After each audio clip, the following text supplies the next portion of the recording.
Thank you very much for everyone joining, especially to the professor to join us on a Saturday morning about this online event number 4. So this is our number 4th online event. Today we want to talk about the cultural differences that is giving us the difficulties at work. So quickly we go through the agenda. We're going to talk about what we do. We're storytelling WeChat group and then CYPN as an organization. Briefly talk about the cultures, and then we're going to answer your questions that we have collected before. So during the event, since today we have actually my MBA professor Doi that comes with us to join us. So during this event, I really want everyone to have a chance to ask your questions. So if you have your questions you want to ask, please just put your question in a comment section, or if you want to speak up, then just use the raise hand function.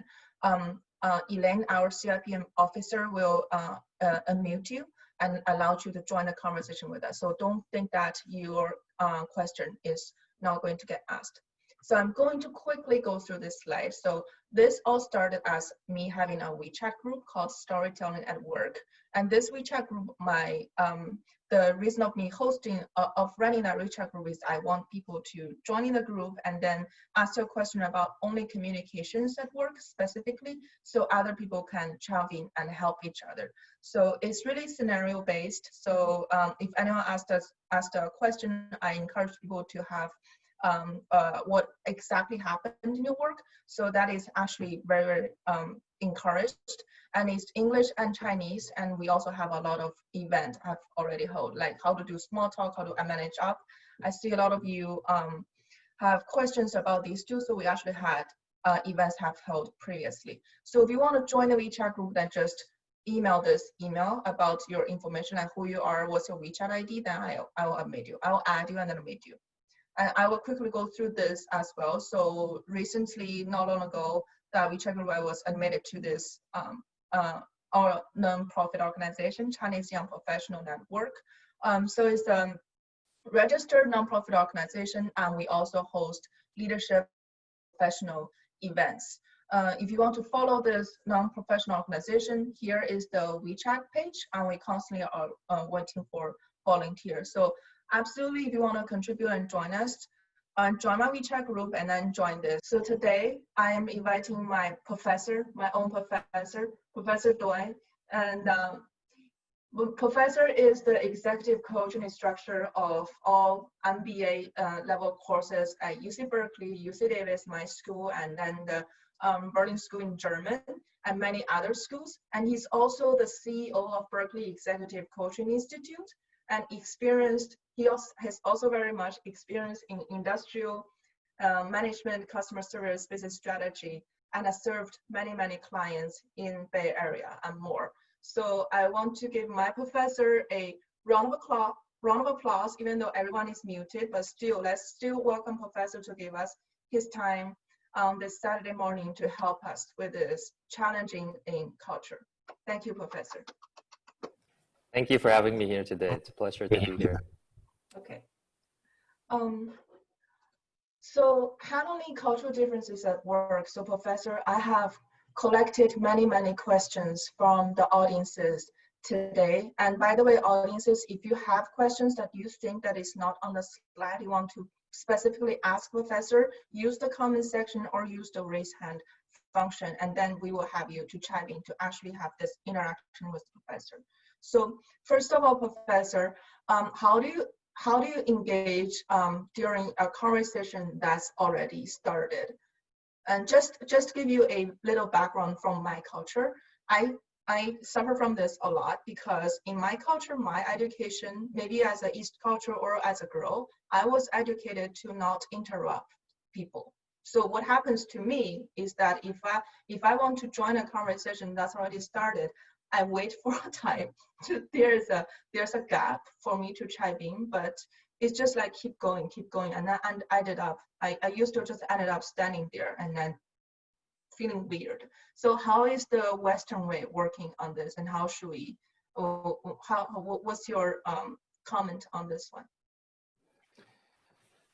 Yeah, I guess coming from, well, I was born and raised in Thailand, and I lived there throughout high school, basically, except for a couple years when I lived in New York when I was much younger. And my dad's side of the family is Chinese. So I grew up in a Chinese household mainly. My mom's side of the family is Filipino. So even growing up already there, I observed this cultural dynamic, right? Because there's a lot of truth in terms of different cultures have different styles of how people interact in community. Now, once I moved to the United States, and especially once I started working and interacting with people, especially in the Bay Area here, it's important to keep in mind that there are still people from all kinds of culture that are mixed in together, especially if you work in Silicon Valley. So then, at least for me, it wasn't so much of a shock to see that there are different ways that people interact. The question becomes, what is it that you want to achieve out of that interaction? I think that's going to be the first key to join into any conversation. And what do I mean by that? If you're trying to join in the conversation in order to literally make connections and get to meet other people you work with, that's one objective. But if you're joining a conversation because you want to show people how smart you are, that's another objective. If you want to join a conversation because you want your colleagues to know that what they're talking about, actually, I understand that. I've been through that situation too, right? That's another objective. So you can imagine there are many different reasons why you would join in a conversation. So that would be the first thing that I would recommend for each of us at all times to be very clear on why is it that you're going to be joining in a conversation. Because that will help give you a clue to how you then engage yourself into that conversation. If it is literally just to get to know them and connect with them, then the way that you join in is often like asking, wait, so tell me more about that thing that you did. I didn't even realize you do that. Wow, that's interesting, right? Actually, me too. I have something similar. Then you get to join in through that way. But if your way, if the reason you're joining is to say, actually, I know something about that I can share with you, then you would approach it differently. So knowing your intention is key because that will give you a clue to how to join in. And the word that I keep using is join in. Because you were asking earlier, how do I not interrupt? And I agree with that. It should never feel like you're interrupting the flow of the conversation, but how do you join into the flow of it? So some of that join in, almost like music. If music has a rhythm where it's going, for somebody to join into that piece of music, you have to, what? Be in that same rhythm, that same mood. So if they're laughing, they're having a good time, and you want to join into that conversation, you go in with that mood, right? Join in already with that same emotion and feeling. Imagine the opposite, where if somebody's laughing, having a good time, and then somebody comes into the conversation and literally like is a downer. They're laughing, and this person's like, but that doesn't work. And all of a sudden the conversation goes the other way. Then no one wants to engage with that person. So joining in also means joining in the mood and the feeling of what's happening. And then acknowledging what somebody was already saying is always a good way to join in. Actually, you know what? I agree with that. I heard that before too. And then I was looking at this, and then you build on top of that. Acknowledge what is being said, and then build on top of that, right? So I guess that would be the key things to watch out for. Knowing your intention for why you're going to join that conversation, and then really join in, match the tone, match the rhythm, the energy of what's going on, and then acknowledging what's already being said, and then build on top of that is always a good way to do it. Got it. Okay, thank you so much, Professor. I can actually, when you think about that, I thought about how my colleagues work, yeah, I think that's how they do it, now that I realized it. I feel like professionally, if I really have something to say urgent about an actual professional project or something, I don't feel that I had that problems of joining in the conversation, because I feel the urge of making this thing, of clarifying things when it's about the actual project or actual data or actual whatever, meeting. I didn't feel that way. It's only in the time where it's the happy hour or is a social networking that I have this problem. So thank you, Professor. That's really a very, very good way breakdown of how they do it. Okay, and second question is we received a lot of questions about learning slangs and social cultural references, and this is not only just this. I also hear someone just ask specifically, say, what do I do with my coworkers, like in a meeting, they all suddenly start to laugh about a social references, what I have no idea what is that about, like, so the whole room is laughing about the social references, something happened on a social media or whatever, and I have no idea what it is. Then what, as a foreigner, what to do with this kind of scenario? So Professor, what's your insight on this? Well, let me split that question into two parts. One, in terms of learning slangs and just what's going on. There are different ways to immerse yourself into whatever the popular culture is.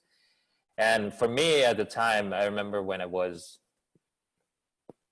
adapting to living in this environment, this country, and watch a lot of TV, watch a lot of news, and I listen to the radio a lot, because that's just a way to be exposed to what's going on. And what I love about TV shows and talk shows where they interview people are usually a great way to pick up on some of these slangs and more like popular culture, right? So pick your favorite. I mean, there's many things, like talk shows that are on different types of topics, like different types of personalities. So find one that suits your style and your interests, but then just watch it, because then like you'll pick up on stuff. Especially I find the shows where they're interviewing guests that comes onto the show, then you get to see the different styles of the guests, right, who are speaking. So it's not just one person talking a certain way the whole time.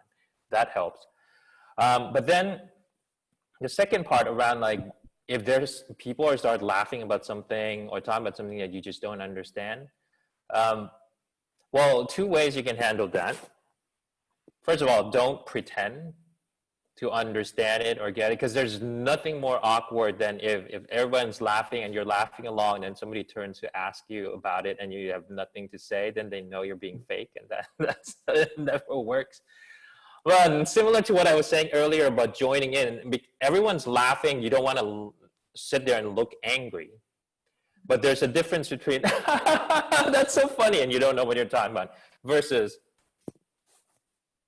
wow, everyone's laughing, and you can still smile, you can still feel the mood of it and acknowledge the mood of what's going on in the room.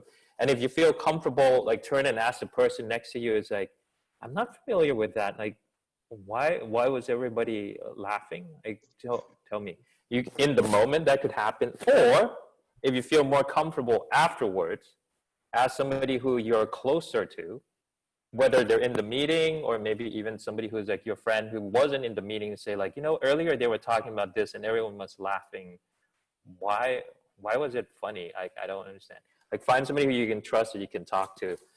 So then you know it for the future. Because chances are, if it's something that clearly everyone knows about and they're laughing and they're joining in, it probably won't be the only time it gets mentioned. So just because you didn't know it that time, if you figure out and find out what it is, then when it comes up again, then you'll be able to join in afterwards. But never pretend to know what's going on, but you can still join in with the mood of what's happening.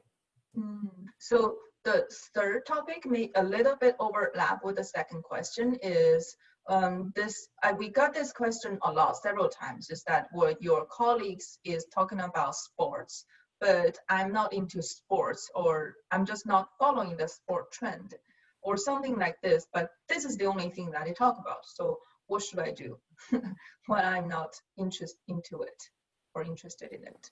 Any insights, Professor? Yeah, so going back to my point about what is the purpose for having that conversation with them, right? Because if we think about it, when people are talking about things they share in common that they're interested in, right? Like sports, or if they watch a game and they want to share that. I mean, what really is the purpose of that? It is just really finding something in common that you can join with. Now, if you didn't watch the game, or it's not something that you enjoy watching, what do you have in common to join in with them? Because what that sports is about is that feeling of really like watching some awesome thing happen. So if you have something in common that you want to join in with that, you can. Or what you can have in common is at least like what that topic itself. So if somebody is talking about baseball, okay, and like when I first moved to this country, I'd never seen, there was no baseball in Thailand, so like no one watches baseball there. So you can still ask about it, and you don't have to pretend like you know about it, because here's the thing. If people are really into something and you ask them to share something about it, guess how they'll feel? Oh man, you got to watch these baseball games. Like, this is what's really cool about it. And then they get to talk about this thing that they love.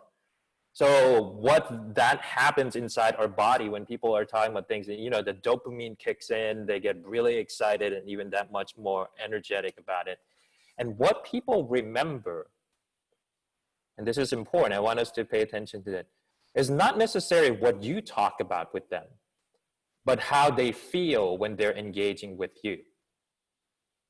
So let me repeat that again.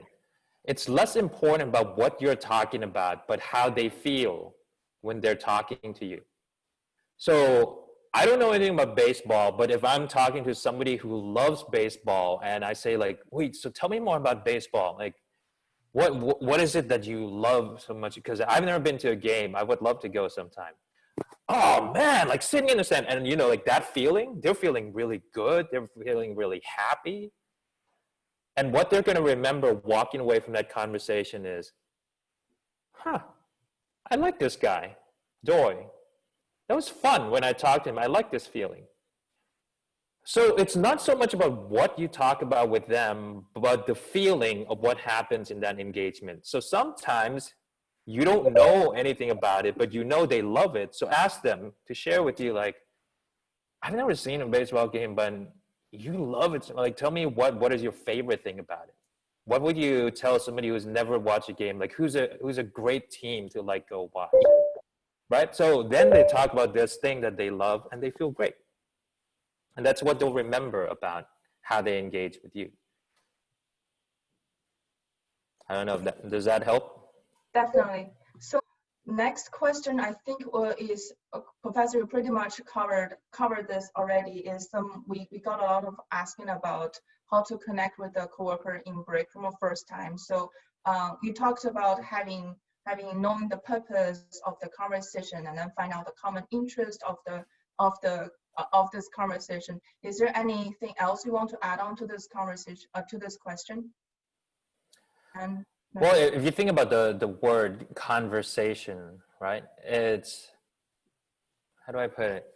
I think we've all been in a situation where you're having a lively conversation and then somebody walks in and they try to dominate it and try to make it now all about themselves. Then it becomes a speech instead of a conversation. Nobody likes that. That's like a great way to like kill a conversation.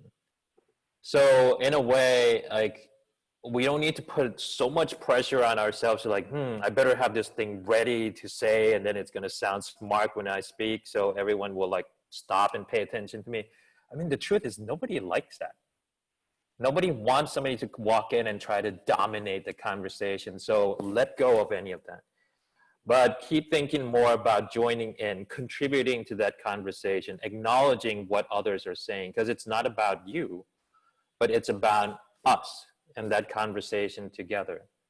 So acknowledge what somebody just said. John, I couldn't agree more with that. Lucy, I felt that too, right? Acknowledging, that's how you're going to build that conversation. Even if you don't want to share something of yourself, acknowledging what somebody else said is a way to engage in that conversation already.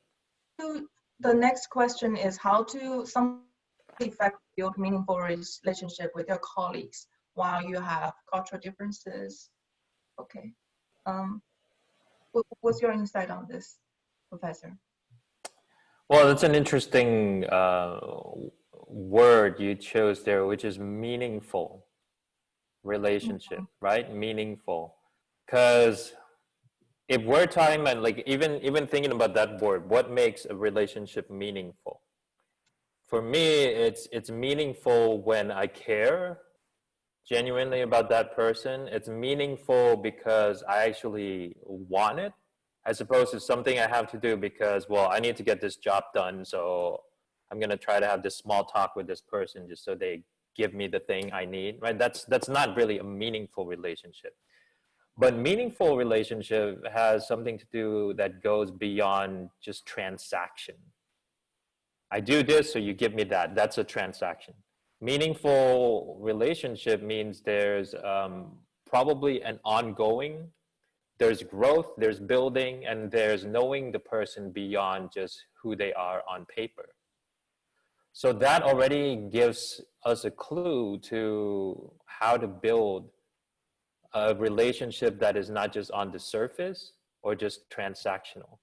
So it requires, you know, if there's somebody in the office who every time you go talk to them is because you need something on this work project, I promise you, you're not going to have a meaningful relationship with them.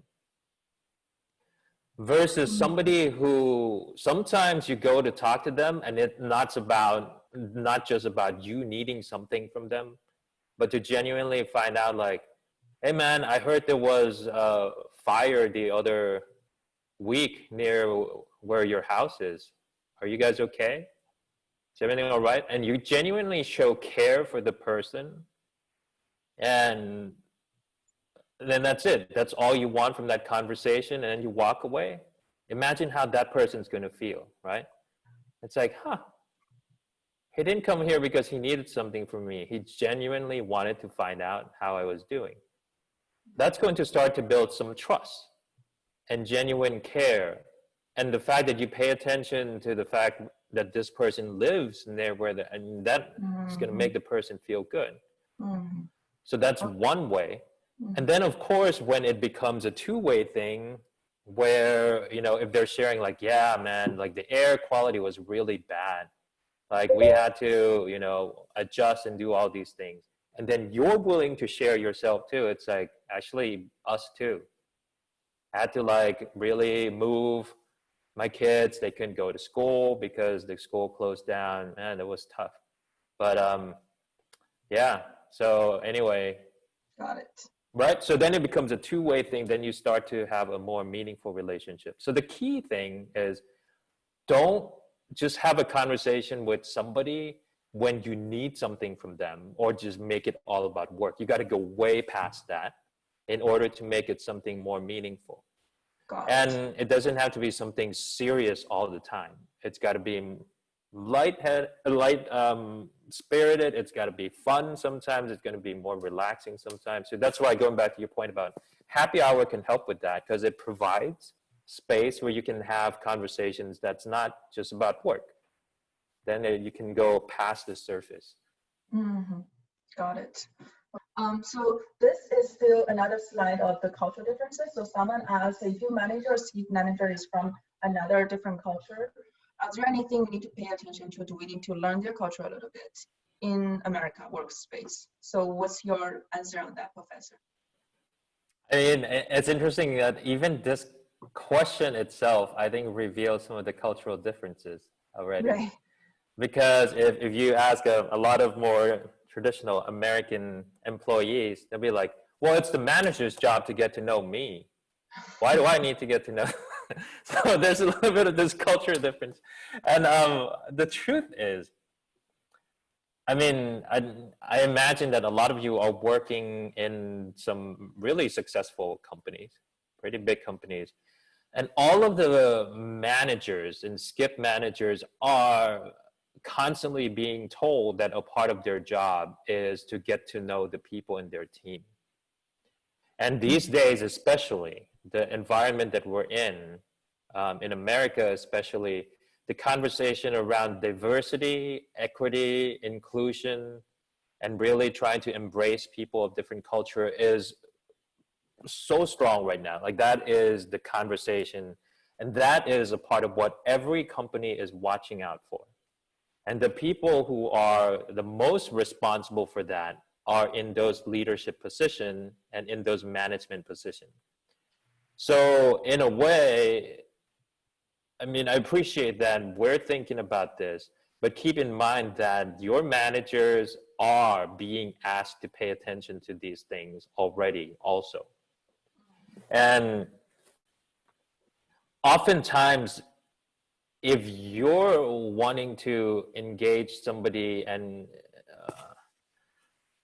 how do I say it, acknowledge some of the things that might be important for them, because when we're talking about like things like you named here, like being Italian, being Russian, being Indian, there's something in their own culture and tradition that is important to who they are, rather than trying to focus on the more stereotype of what that culture is. I would always lean more towards getting to know the person themselves and what's important for them. What are those traditions that they have for them in their own family that's important? What are the holidays they celebrate? You know, so pay attention to those things. And one way I feel that is always an easy way to engage in conversation like that is if you say like, hey, next week, you know, is Chinese New Year, and I just want you to know that I might need to leave work a little bit early on this day because my family and I have this tradition every year where we do this thing. And then by sharing that, it will open the door also for them to say like, actually that's similar to what my family does, but it's on a Russian New Year. This is what we do. Like, oh, okay. And then now you get to have that kind of conversation. So get to know them as a person and what's important for them in their family and their tradition. And keeping in mind that sometimes it's mixed. Yeah. It's not just one or the other.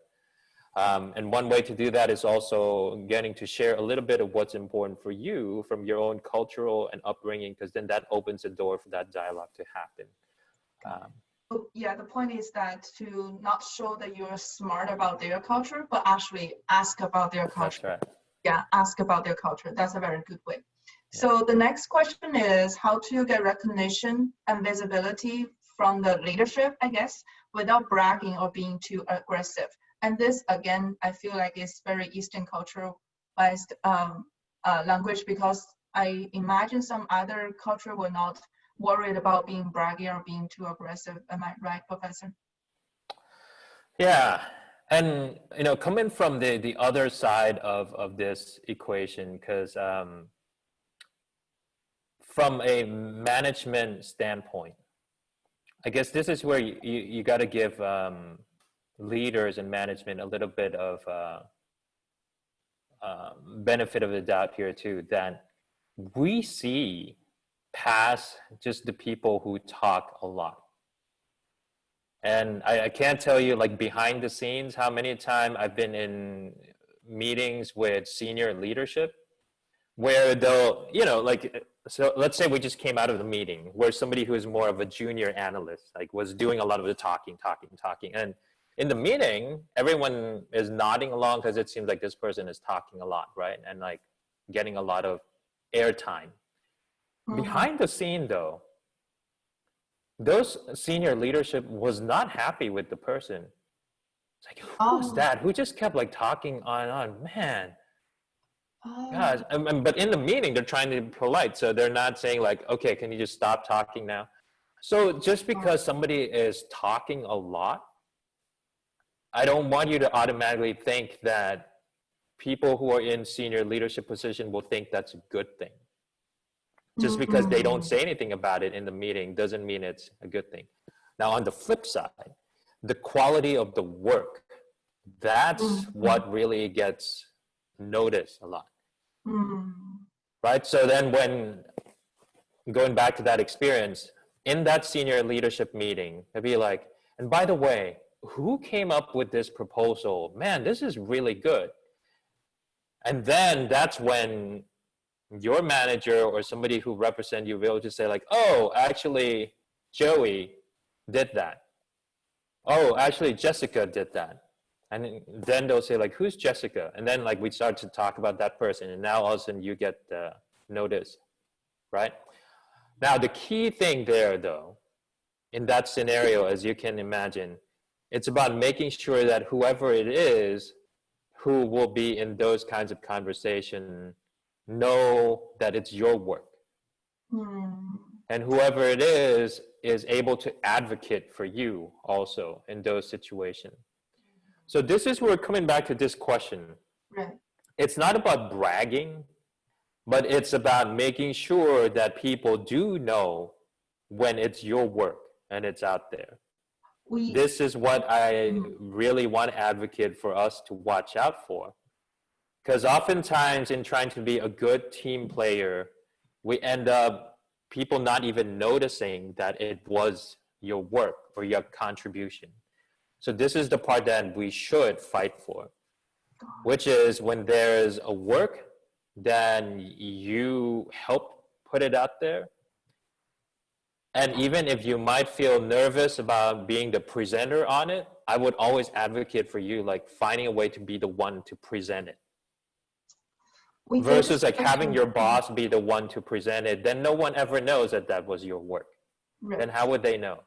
So ask if you could be the one to be part of presenting the idea.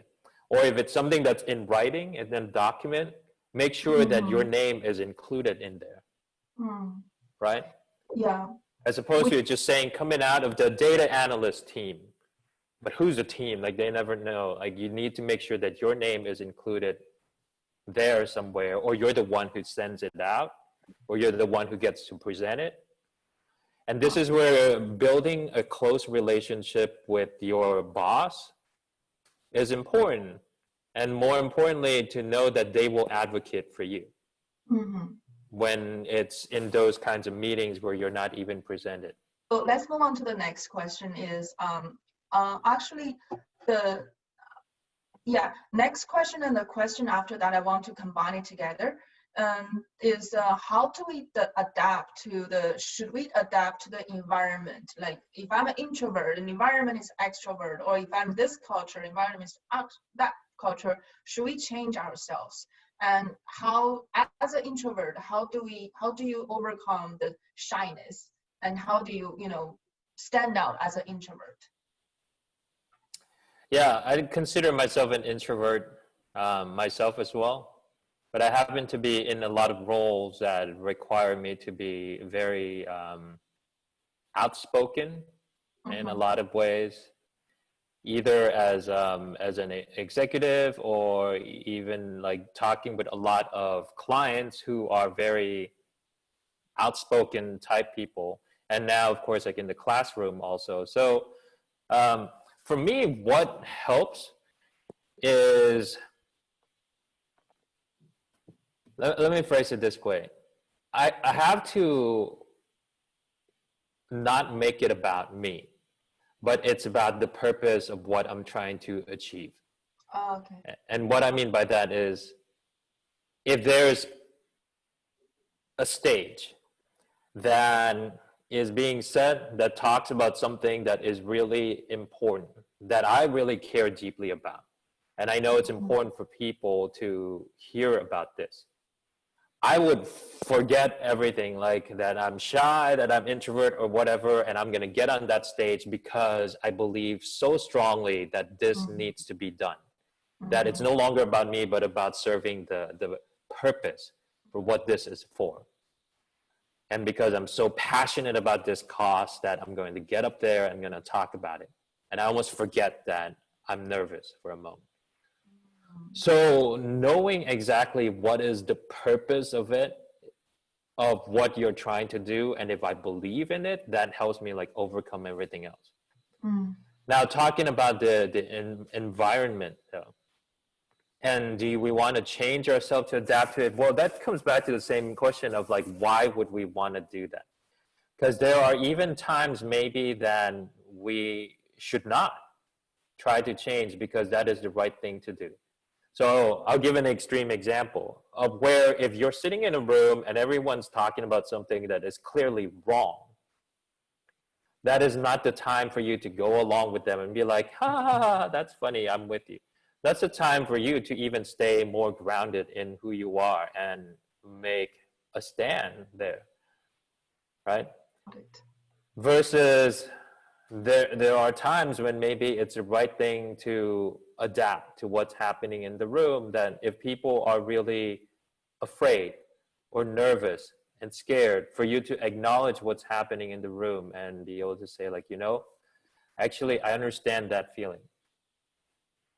But here's the thing that's important, and then it comes back to that reason of what you're going to do. Authenticity is important. You'll not be able to make an impact if you are not able to bring your most authentic self forward. Just because someone is an introvert doesn't mean they can't make an impact. But the question becomes, how do you make an impact as an introvert? Okay, so the question becomes, how do you make an impact as an introvert yourself? Because then it comes down to the question of style, approach, when you speak, why you speak, all those things. Those are the questions that's worth exploring if you are in fact an introvert. Don't try to change and become somebody else. But the question should be, how do I make an impact the way that I am? So being an introvert oftentimes serves that purpose already if you don't speak as much. So every time you speak, people will tend to pay more attention to it. Being an introvert for me also means that I tend to be a pretty good listener. I hear things, I observe things. So how do I make an impact? I say those things that I notice. I say those things that I observe. And sometimes the people in the room will even be shocked. It's like, wow, I didn't even notice that. But you know what? He's right. So you lean into the things that already make you who you are, but then contribute in that way, make an impact in that way. That would be my suggestion to how you do that. Okay. So that's very, very good, spot on suggestion. Professor, just a follow-up question. What did you mean by being authentic? What's that authentic mean? Authenticity is important. Yeah. So to me, it comes down to three questions. What do I know about this thing that people are talking about, this situation that we're in right now? You got to be able to ask yourself, what do I know and what I don't know about it? Okay, so that's one piece of it. Second piece is, what do I truly feel I need to do right now? The intention of it is important. If the intention right now, what I'm trying to do is to try to tell them that this thing is wrong, well, be clear with that. Or if my intention is to say, you know what, I don't know, but here's an idea, I'm going to contribute, like that's my intention. Or if my intention is to acknowledge what somebody was saying, right? Be clear on what your intention is. Be clear on what you know, be clear on what your intentions are. And the third part is be clear on where you stand on this. What is your opinion on it? What is your belief in it? Do you believe this or you don't believe it? You got to know where you stand. This third component, I feel, is very important, especially in a quote unquote Western culture. And this is the one part that I struggle with the most, coming from my cultural upbringing in Asia to come in here in America. People want to know where you stand. What is your opinion? They don't have to agree with you, but they better know where you stand, because Westerners don't like it when you're like, I don't know, whatever. That's like one way to like be disregarded in a meeting. If you don't have a position, you're going to be ignored. Move on. This is, I think, with previous conversation, we already touched on this, how to be more engaged with colleagues when I'm the only foreigners in the team. So, you know, get to the colleagues as a person, more than the culture, find common ground. Unless, Professor, do you have anything to add on this? I think we touched on this already. Yeah, I mean, keep in mind that if you're in the company, you're there already. You already have something in common with them. Yeah. You're there. You're in the same company. So keep building on that. What is it that we have in common? And there's, you know, when you think about it, being a foreigner, the experience of being in a place that is not your home, I think almost like 100% of the people could relate to that at some point in their life. Being in a place that was not where they grew up, being in a place where they're away from their family, going into an environment that they're not used to, everyone can relate to that.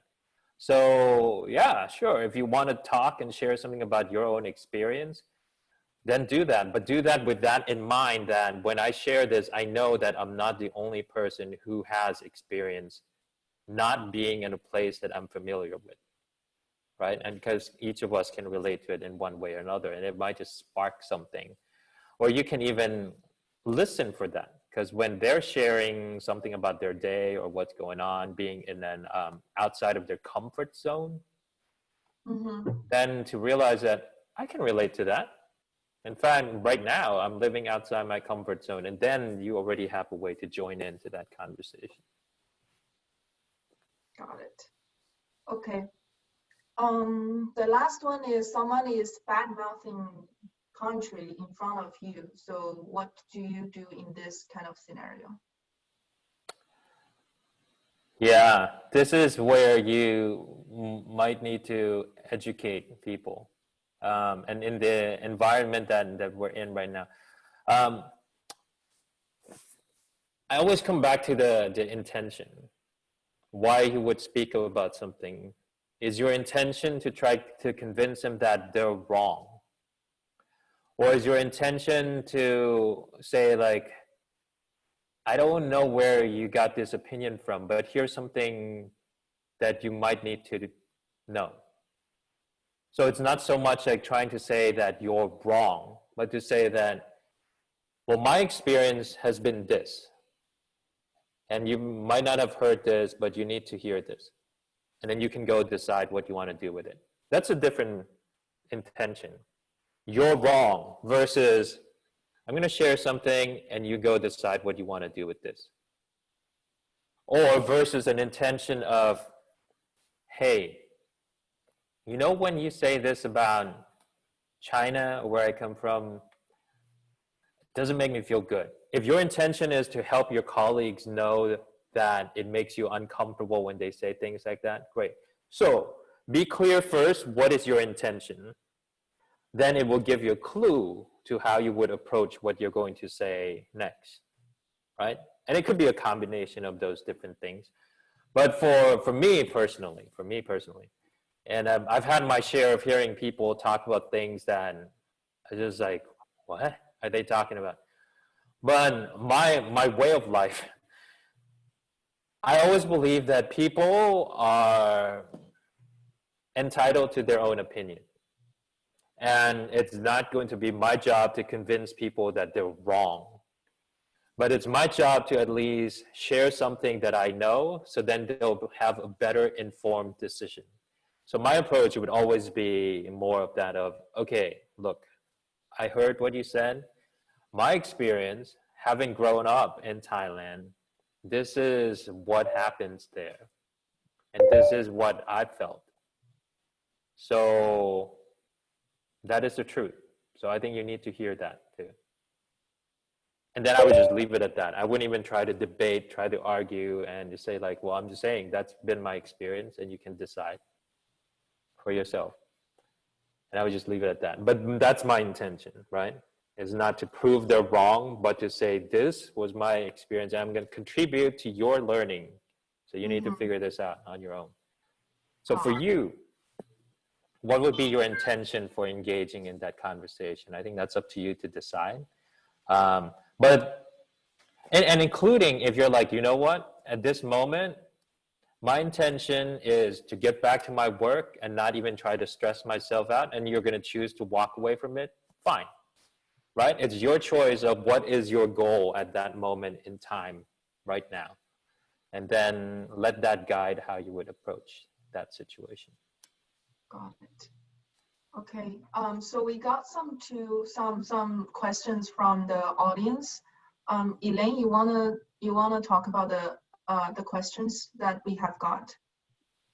Sure thing. So the first one is more related to the previous topic. The respondent asked that, do you have any suggestions on how to build a personal relationship with coworkers during this pandemic? And the second one is, can you talk more about using English name instead of Chinese name in your company?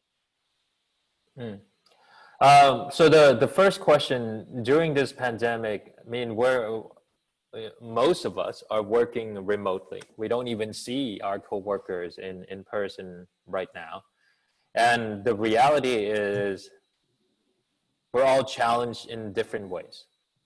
So my recommendation is during this time is a perfect way to build some personal, meaningful relationship with your coworkers. Going back to my example, where when you interact with them, it's not just all about work and what you need from them.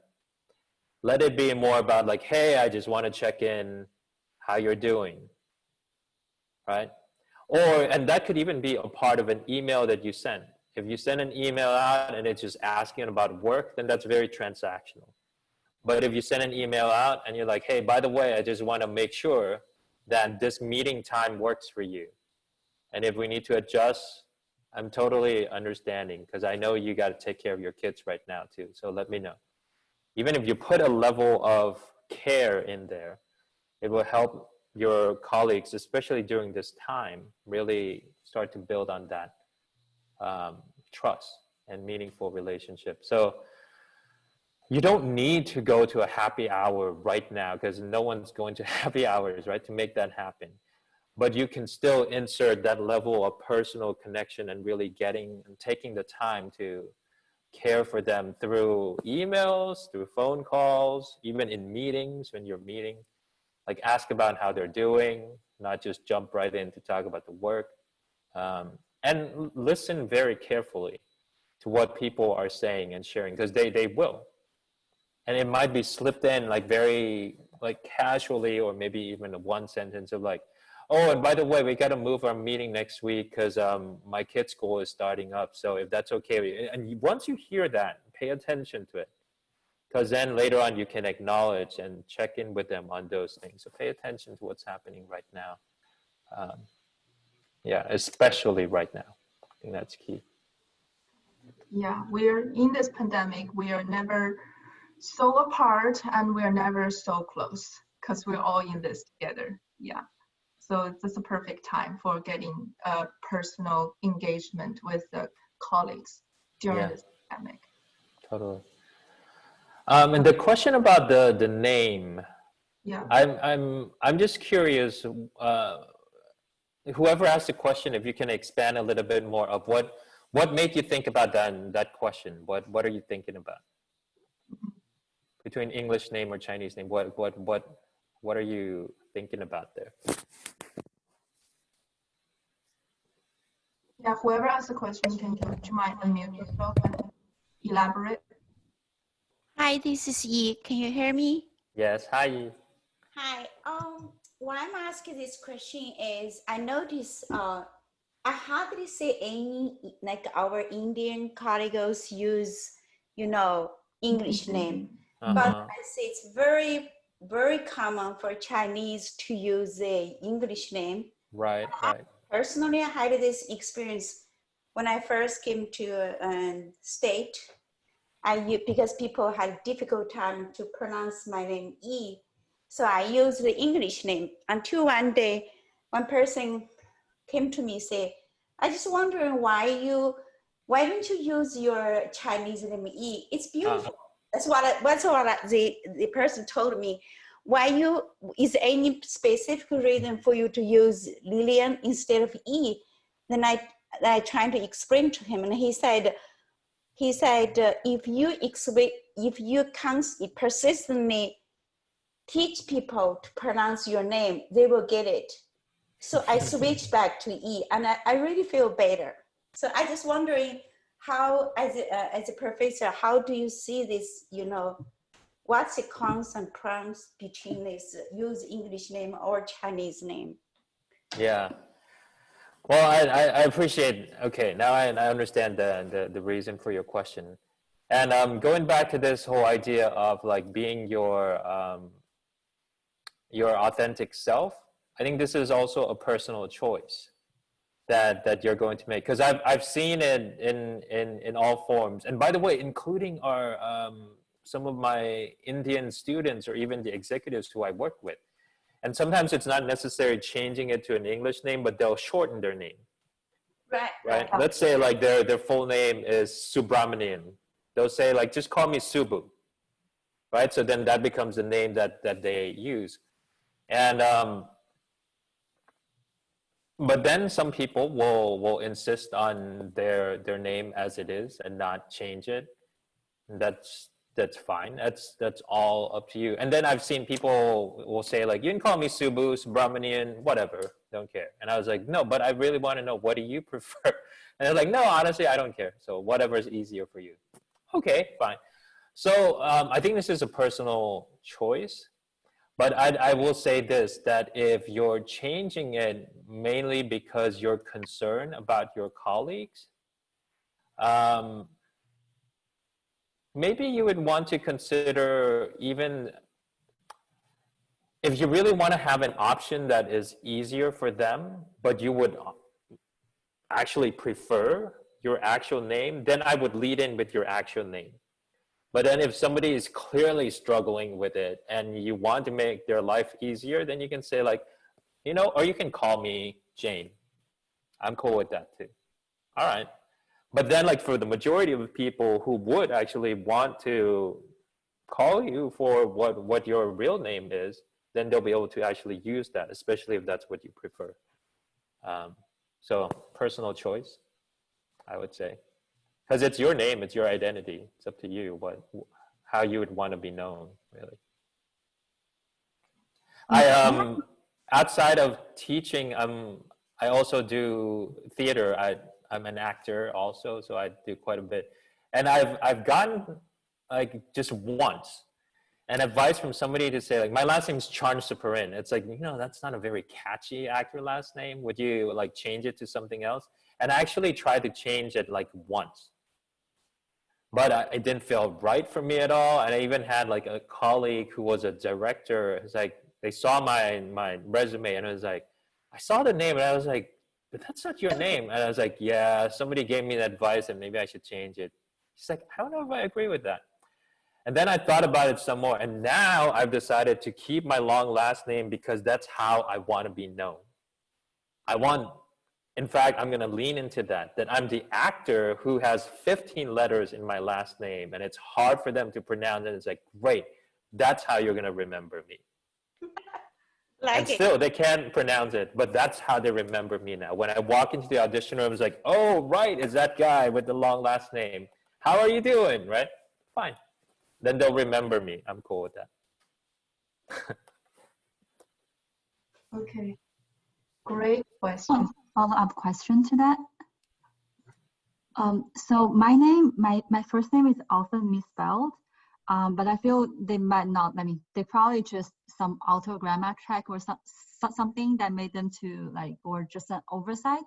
So do you think it's necessary to remind people of how to spell my name correctly or just let it go? You should definitely correct it if it's not correct. And there's a way to do it without yelling at the person, right?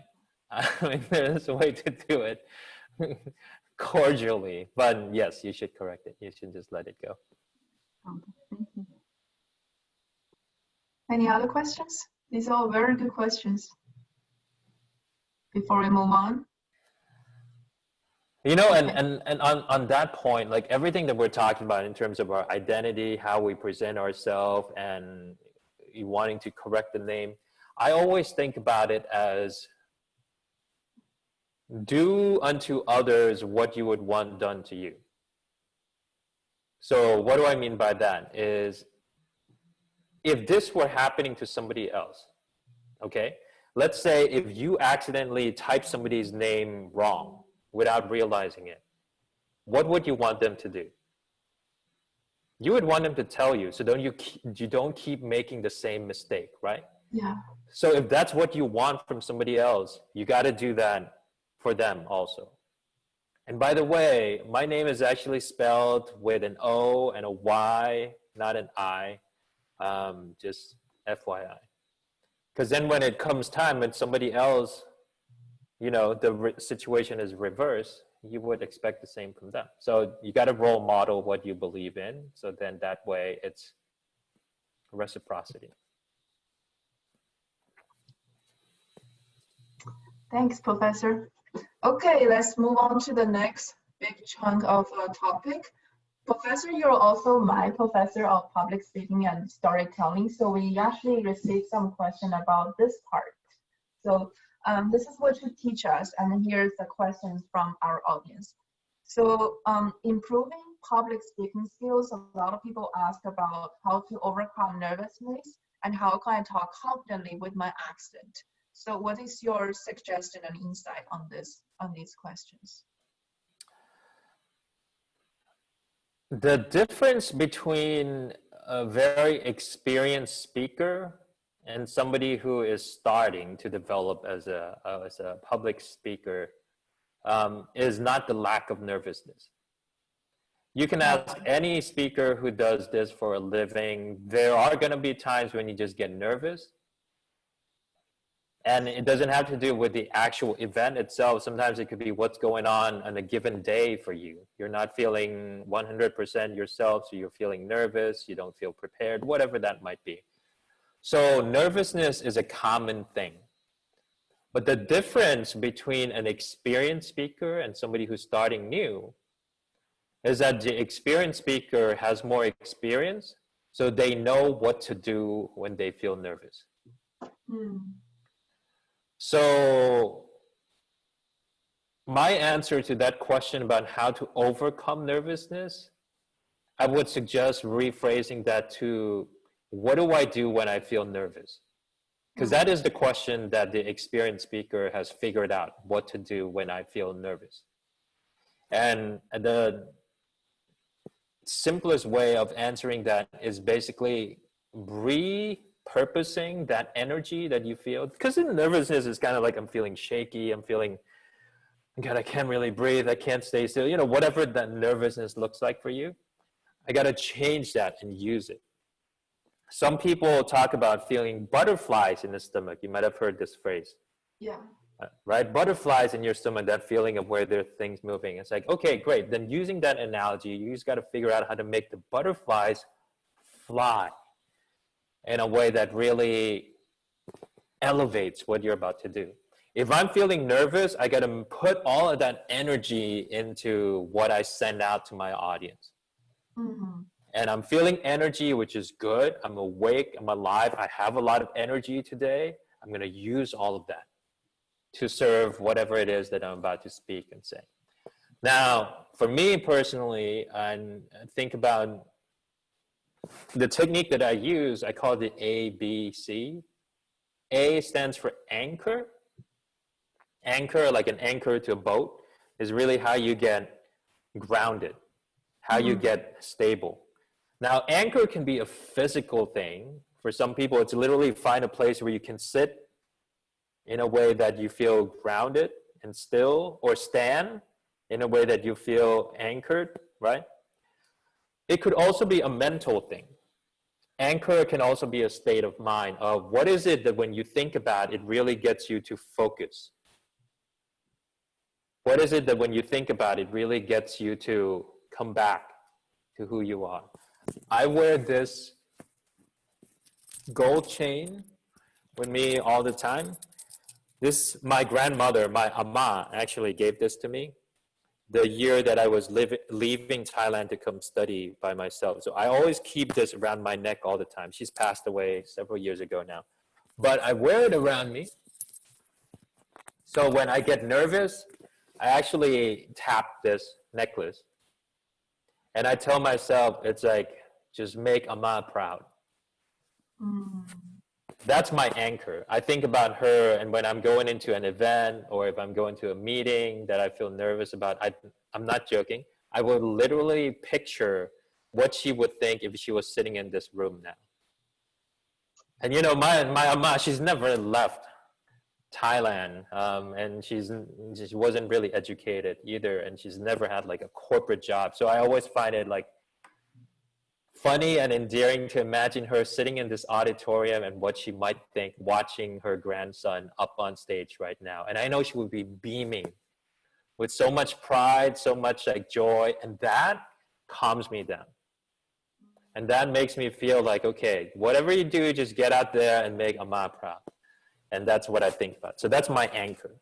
That's the A. A is anchor, right? B is quite literally breathe. Like that, centered, like once I'm anchored now, I can take a nice deep breath and slow, long, extended breath. That helps get your pulse down and gets you to really focus and center, right? So the breath is powerful. So practice breathing. And C is for connect.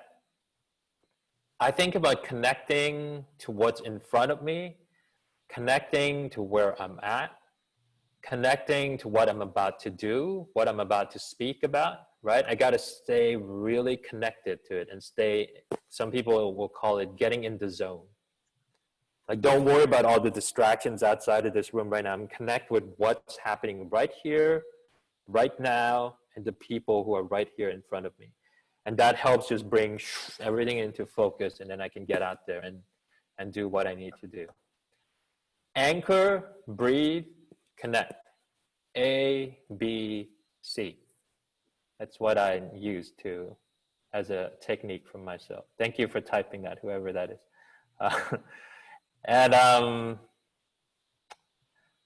Yeah, so that's what I do with nervousness. So you can find your own technique, right? What is that thing that once you do can really help you focus your energy? So you find what that is for you. Okay. And how do I talk confidently with my accent? Well, I mean, it depends does the accent makes you feel not confident? Then there are some ways that you can do with that. Either you're going to work towards like adjusting. By the way, we call it accent, but really like everyone speaking is an accent. And I'm saying this because as an actor, you learn how to do all kinds of accents, including American accent. Yeah. Including a Southern accent, including a Dallas accent, including a New Yorker accent. You know, so there's all these like different accents that you can do, including American speaking is an accent. It's just a matter of which accent are you using right now. Do you want to sound more upper class and you're going to talk like this? Or you want to sound more like a cop from New York and you're going to talk like this, huh? Right? So they're all accent. Okay, so already let go of the idea that just because you speak English that sounds more like maybe somebody from Thailand would speak, that is the accent. American speaking is also an accent. They're all accent. So the question becomes, if you feel that the way that you're speaking is making you feel not confident, well, then the question becomes, what about it that you want to change? What about it that doesn't make you feel confident in it? Then we can adjust that. At the same time, you got to trust that our human voice, the way that you speak, is unique, just like a fingerprint. The fingerprint, as well as your voice imprint and your voice pattern, are unique. There's nobody else in the world who has this same way of speaking, this exact same voice imprint that you do, just like fingerprint. That's why you can use voice detection to find out like who it is that's speaking, just like fingerprint. So we got to stop trying to sound like somebody else. But the question should be, what is it that we want to develop in this unique instrument that you have that would be the version that you want people to hear more of? So then that we can develop. What makes you unique makes you memorable. And to be an impactful speaker, you got to be memorable.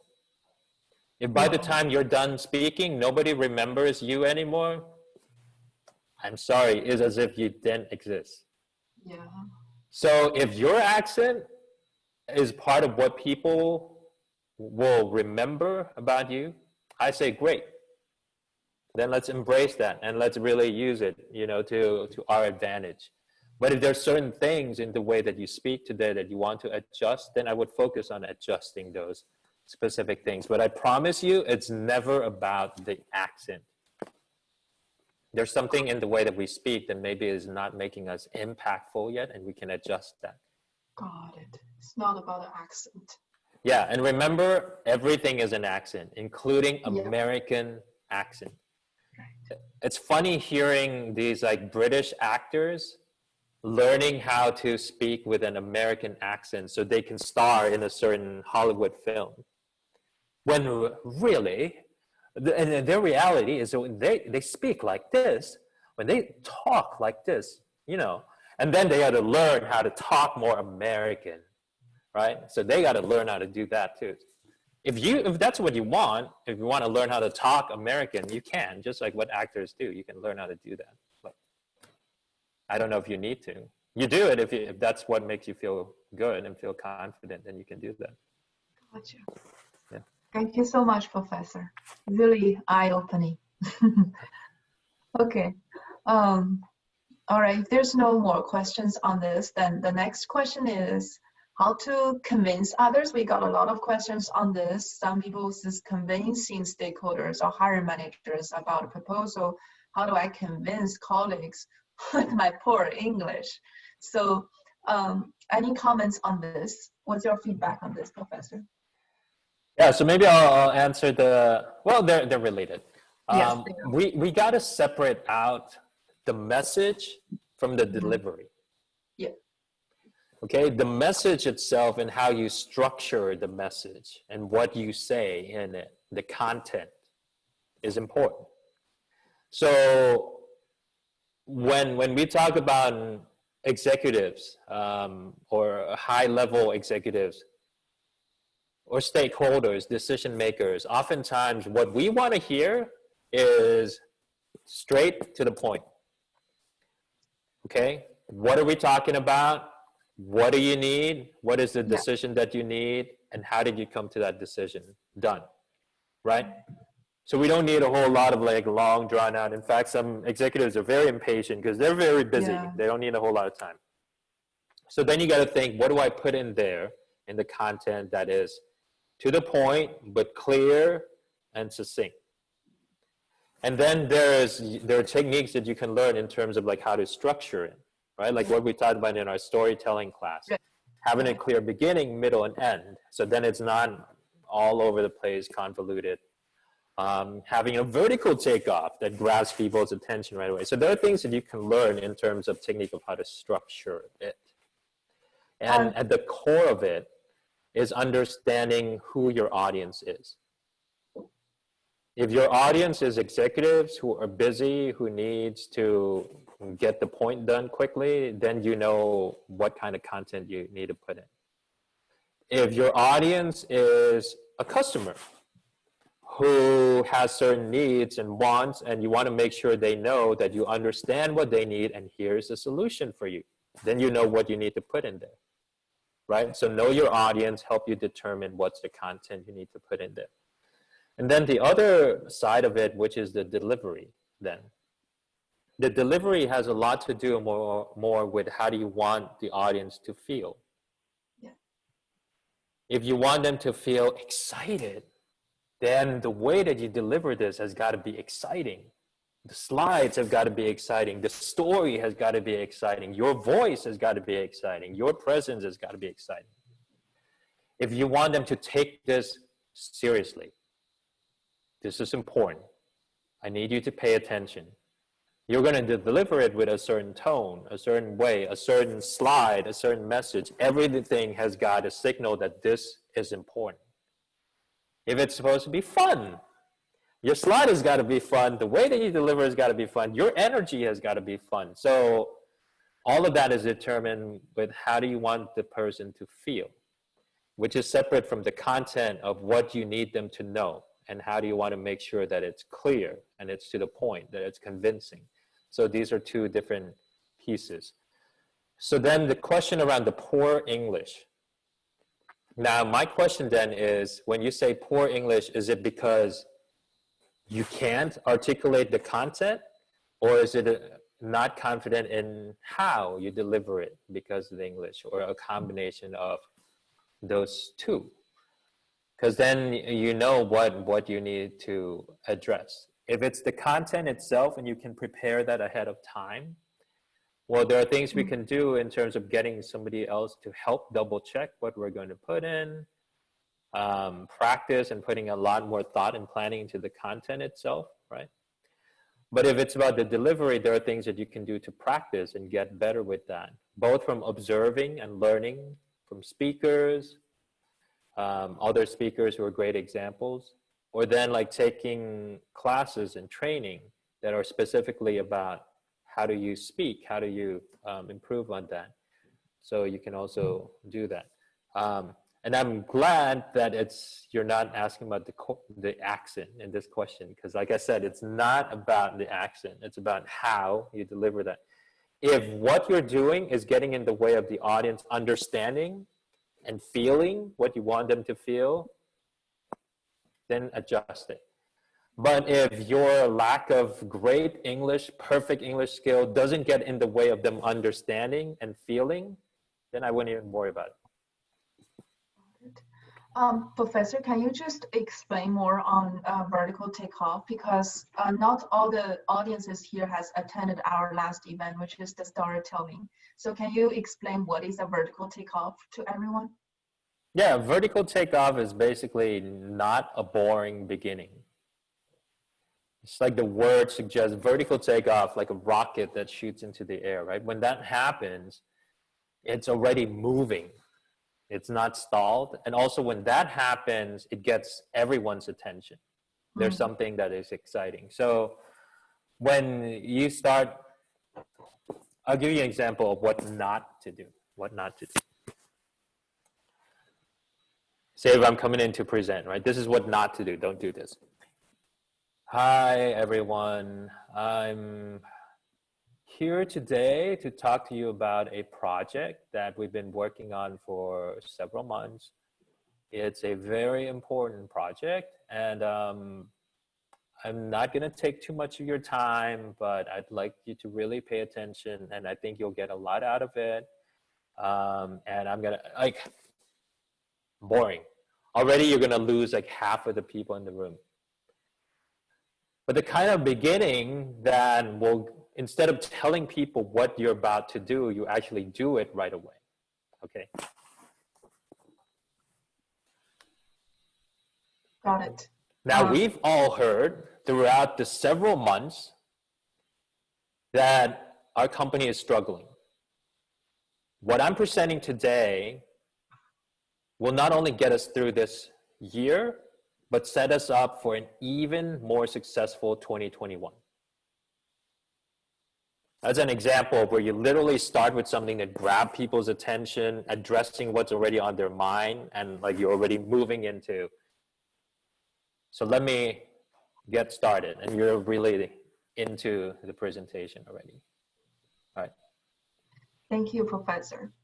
Okay, so the next question is advice on telling a good story of my own product organization to a current or prospective colleagues. I think this is already a little bit touched on. Anything else you want to address on this topic, on this question? Well, I guess the part that I'll zoom in on this question here is what makes a good story? Yeah. So for me, a good story, and actually this is related to the following question too, yeah. of what's great storytelling in business? For me, I think about three elements. A great story and great storytelling touches on three things. First of all, it's got to touch on the topic, the point that you're trying to make. Okay, the story has got to be relevant to the topic and the point that you're trying to make. There's nothing worse than hearing a speaker share a story, go on and on about a story, and by the end, you realize it has nothing to do with the point of this meeting. It's like annoying. So it's got to be relevant to the topic, number one. Number two, it's got to be a story that resonates with your audience. So number two is about your audience. So what do I mean by that? If you have an audience who's, let's say, a regular mom and pop, okay? But you're sharing a story that is so technical, so scientific, that only the person who's been doing the research work will understand. That's the wrong story. You got to use a story that these regular mom and pops can relate to. So let's say I'm talking about this new feature that we're going to launch, but knowing that my audience is normal, everyday mom and pop. So I got to think, what story? Okay, I'm going to pick something they can relate to. So parents, imagine this. When you're trying to figure out which school to send your kids to, okay, what are some of those things that you consider? So you would consider where it's located, who else is there, right? Right? It's very similar to what this feature does in our product. It's going to help you figure out how to then you connect to the audience, and it helps them understand what you're talking about. So the story has got to connect to the audience. And the third element, a great storytelling, is if that story also reveals something about the speaker. So this is where I would always lean in towards a story that comes from your own personal experience. It's one thing to quote stories from a book that you read versus quoting a story from your own experience. So instead of talking about somebody else's research, talk about, now in my 5 years, having looked at this particular work, what I've noticed from talking to customers and from looking in our lab is this. Sharing your own story and your experience help boost your credibility as a speaker, much more than if you were just quoting somebody else's research and work. So a great storytelling in business connects to the point that you're trying to make, the subject, connects to the audience can relate to it, they can understand it, and reveal something about you, the speaker. When you have one story that can do all three things, that is a good story, and it's a great story to use. Thank you, Professor. I hope this answers this is really great, really very clear, 3 points. I hope this answers the questions of whoever who asked this question. If no more question, then we can go on to the next topic. This is very good. So the next topic is seeking recognition and visibility. So we have a lot of questions regarding this. tips of managing up, like when we want to negotiate for more responsibilities, promotions, less workload, interact in another project, anything that we want, and we talk with a manager to get what we want. What is the suggestion advices you can give us, Professor? Yeah, a few things that I'll talk about this, and it might even be related to some of the other questions down there. Yeah. What I said earlier about building relationship with your colleagues, that is not just transactional, but there's more meaningful relationship. The same thing applies for your manager. Don't walk into their office only when you need something from them. Take the time to build a relationship, and hopefully they'll do the same too. Your managers should be building a relationship with you, but you can also initiate that. Get to know who they are, right? We just talked about this earlier. Getting to understand what's important for them. Show that you care about them as a person.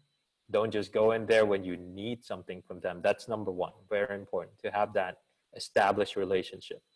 So then when it comes time for you to ask for these specific things, it won't be the first time you have like a one-on-one conversation with them. It shouldn't be about that.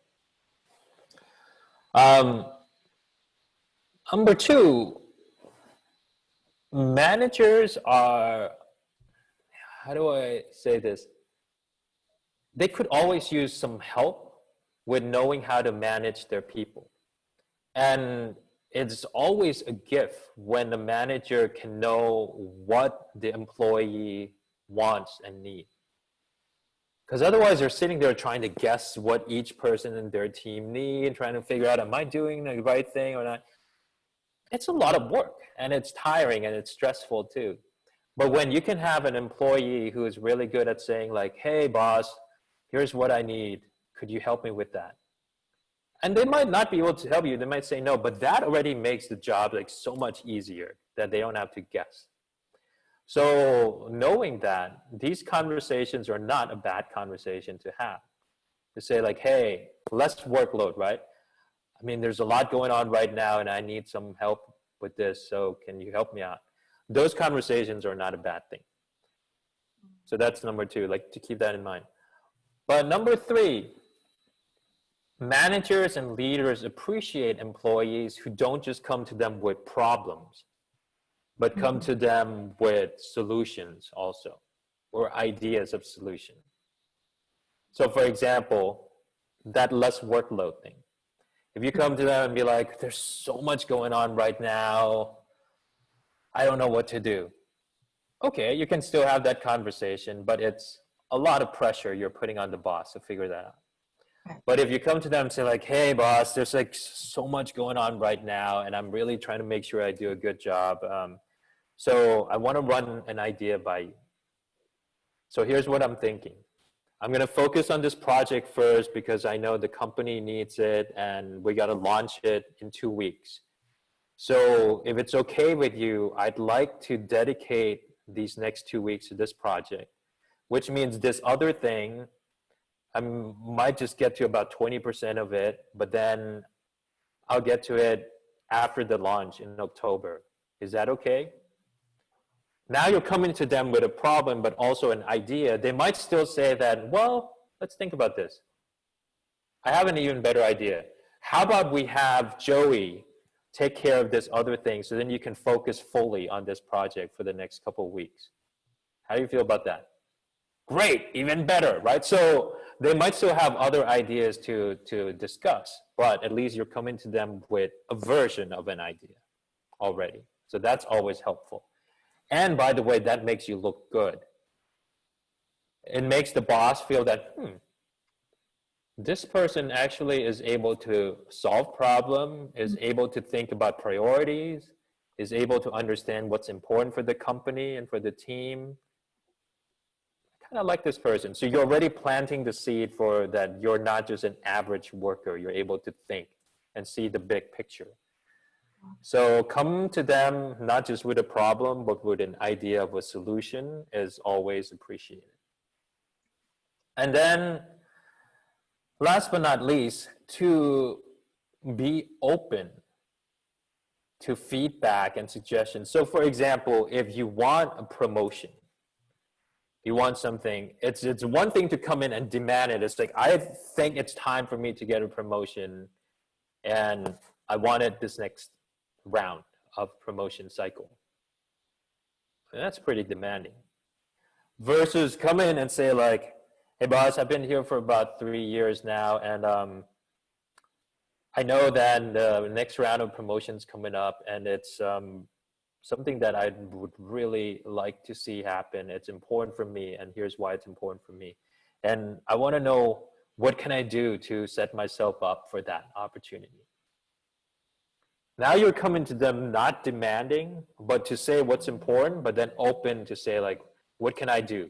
So then I can be set up for that. Now you're open to receiving and creating a plan with your boss. That's always a much more welcoming conversation than when you're just demanding something, but not be part of the solution of how to make that happen. So building a relationship, a foundation of relationship with your boss is always important. Same with your colleagues. Come to them not just with a problem, but also with some solution in mind is always great. And then being open, whatever it is that you're asking for, open to creating a plan and having a dialogue. Don't make it a demand, but make it a dialogue that you can open up. And then you're willing to do your part, you're asking them to do their part. So then it's very much like joining in as opposed to you demanding something for them. Thank you, Professor. Very clear advices. And I hope it clears the people's questions on this. The three later questions, the three following questions, I think you touched on it a little bit. I read one of that. So we got how to gain recognition as a minority. What do you think on this one, Professor? I think you already touched on it a little bit. But anything more to add on it? Yeah, it's interesting, those words, the self-advocate thing. So when I think about recognition, there's recognition for what you have done based on what was asked to do. Okay, like you gave me this assignment, I got it done, and then you got your name attached to it. That's like one form of recognition. But then there's also recognition of you and your ability as a whole. And the reason I'm calling this out, and it's important because if we are worried just about the first part, which is being recognized for what you were assigned to do and you get it done, that is a pretty limited way to get recognized and to really move up. Because chances are you have a lot of skills and a lot of things you can contribute, maybe even more than the project that you were given. What you want to do is be recognized for who you are and what you bring to the table all the time. So what does that look like? It's not just about getting the project that you were assigned done, but it's also about contributing to discussions in team meetings. It's also about giving feedback to certain things that come up. It's like, you know, we've been working on this and I've been talking to the customers and here's what I'm hearing. So here's some feedback to share. Contributing to creating an environment for the team that it's like, you know, the example that you gave earlier, Jessica, which is there's somebody who is just so well liked by the team because they bring in a lot of positivity. That's being recognized for what you bring into the team beyond just your own project and what you get done. So how to gain recognition for who you are and what you bring to the team, that is a question I want us to be thinking about. So then to the point around being a minority, to me, that just means that you bring a perspective that could be different from what the majority has. And that's a good thing. But it only becomes a good thing if you contribute it and use it in a way that makes a positive impact. if you're a minority and you have a perspective that's different, but you never share it, no one will ever get to see the impact of it. So you got to be willing to share a perspective that might be different, but then do it in a way that adds, that brings something positive to the discussion, right? And so all in all, help people to recognize what you bring to the table, not just on the specific task and project you're working on, but your skill, your perspective, your background, your experiences, all of that together, and find different ways to contribute, so then they'll get to notice that. Got it. And I think this applies to the following two questions as well. It's just focus more, not just the work itself, but what more we can bring as a person, as a contributor to the team, is also going to help gaining the executive presence and then get visibility beyond the actual team we work on. Do you agree with that, Professor? Or is there anything else you want to touch on? Yeah, absolutely. That executive presence, that word is, you know, even looking at the word presence itself, the meaning of the word presence also include the fact that you got to be present. So you got to be seen. You got to be at the table. You got to be in the room when it's happening. So that requires, especially those of us who are more introvert, to realize that if you want to have presence, you got to be willing to be present at those things. You got to be willing to join a meeting. You got to be willing to present. You got to be willing to speak up. And, you know, even though that might go against our nature sometimes, but to know that that's the only way you can get presence. But that's just one part of it. But then it's the quality of how you show up in those interactions. Because if you're just there, but you're almost like a body that's just sitting in the room and not engaging, then that doesn't work either. So then this goes back to our point earlier about how do you contribute? Even if your perspective as a minority or as somebody who's different, but to say, how can I add in a positive way to this? Because my different perspective might actually be helpful, but I got to frame it in a way that it becomes helpful. Then that allows your presence to be known.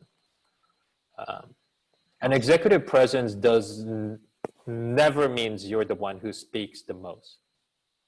And I want to double down on my comment earlier that sometimes when you're the one who speaks the most, it works against you.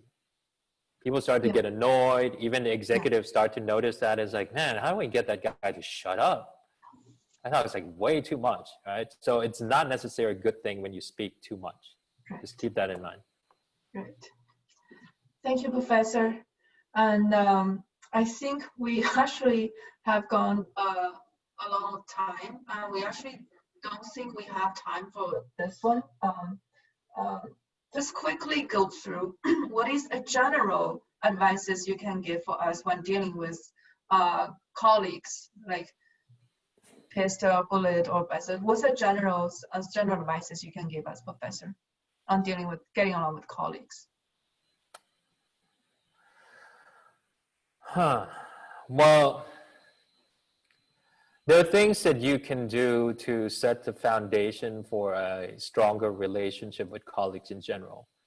And this is the point that I've been making about how do you build relationship with people so you don't wait till a time when there's a conflict. If the first time you're trying to deal with the person is when the conflict is happening, then I mean, there's very little you can do. But if you have a conflict, after years of actually developing some foundation of relationship with this person, you can find ways to handle it because you're not enemies to each other, right? And there's some level of understanding, so you can deal with that. So build the relationship. Don't just wait for the day when you need it to build the relationship. It's too late. That's number one. But two, to realize that you don't always have to agree with someone in order to be able to work with them. And in fact, going back to our point, the different perspectives, sometimes it's helpful for the work and the collaboration as a whole. So if it's about conflict in terms of different opinions, there are times when it's okay to recognize that we have different opinions, and that doesn't affect the fact that we can still work together to figure out what needs to be done. And ultimately, there's a decision-making process of how that needs to be done. So that's point number 2. Point number 3 is when we talk about colleagues and the workplace, you're never alone.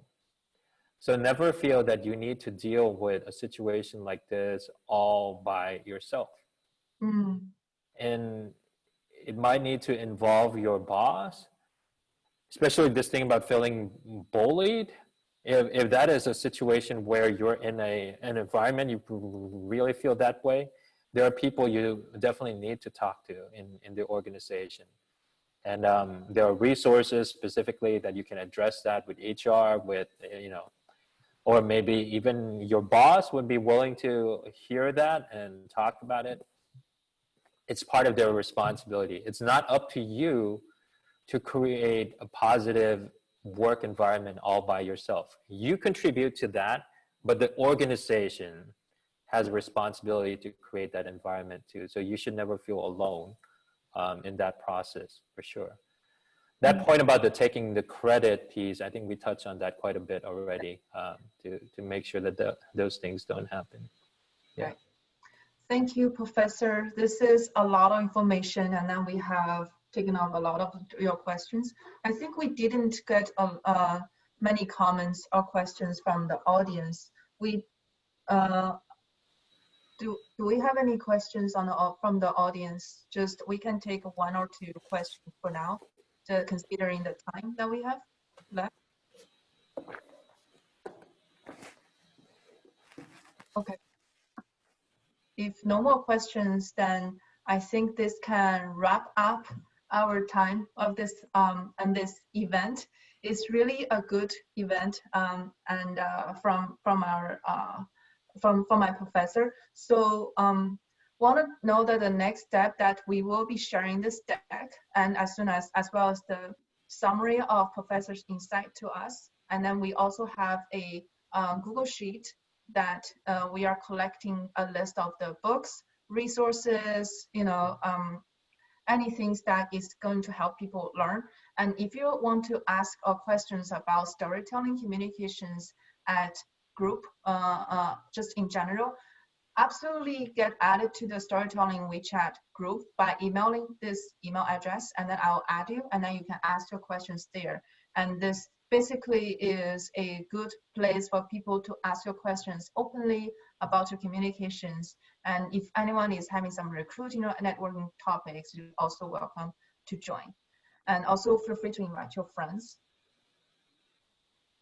So we definitely want to have, this is something that we just starting for this time, is since we're organizing this kind of event, hoping to help everyone who is having this kind of, hoping to help around the Chinese professionals in Bay Area.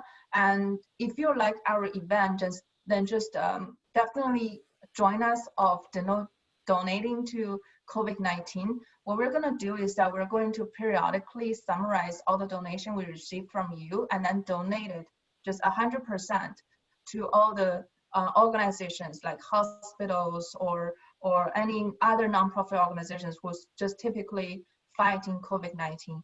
And the name will be under Chinese Young Professional Networking. So that is also representing all of us who is fighting this contribution to, who is making a contribution of this common fight to this disease.